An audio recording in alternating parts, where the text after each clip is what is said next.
เอาแนะนำตัวเลย อืมก็นี่มื้อนี้ก็เป็นมื้อสุดท้ายแล้วบัดนี้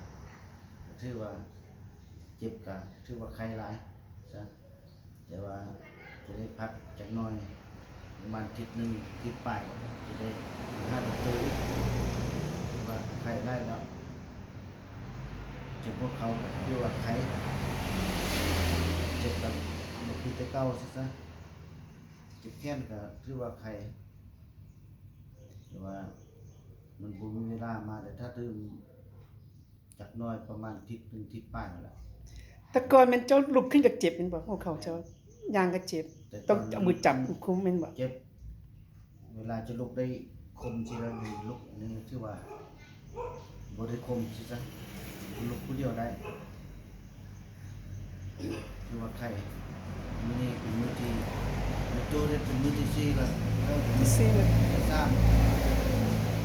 ชื่อว่าไข่ พักผ่อนเยอะวันนี้ นี่ก็ข้อบ่ใส่ให้พร ให้อยู่ดี ให้ มีแห่ง ดี สุ มี ข แห้ ภาง พเข้ม สุข แข็ ภาง พแข็ง แข็งไปดี ให้ทุกข์ให้โชคให้โรคให้ภัยคนเจ็บก็จะได้ของใครก็จะมีให้มีอายุวันโนสุขังพลัง มั่นคงจงดีปรารถนาสิ่งใดก็ได้ดังมาให้มีอายุวันโนสุขังพลังอยู่หุ่นโรงใส่ให้ลูกให้หล้านต่อเมื่อภายข้างหน้าว่าเจ้าเข้มแข็งและในตัวผู้ตัวคนก็ให้คนมีมานาน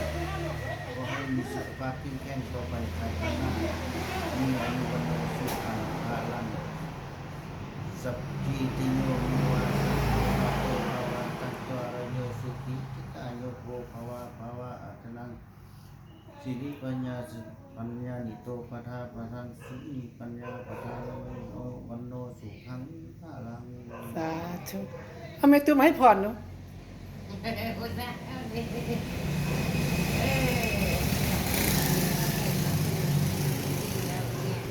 อันนี้จะขอเพื่อให้รวยให้ใครให้โชคให้ลูกให้ตัดข้าวสังคมให้คุณเจ้าผู้สู่คุณให้อยู่ดีมีแห่งโตมือ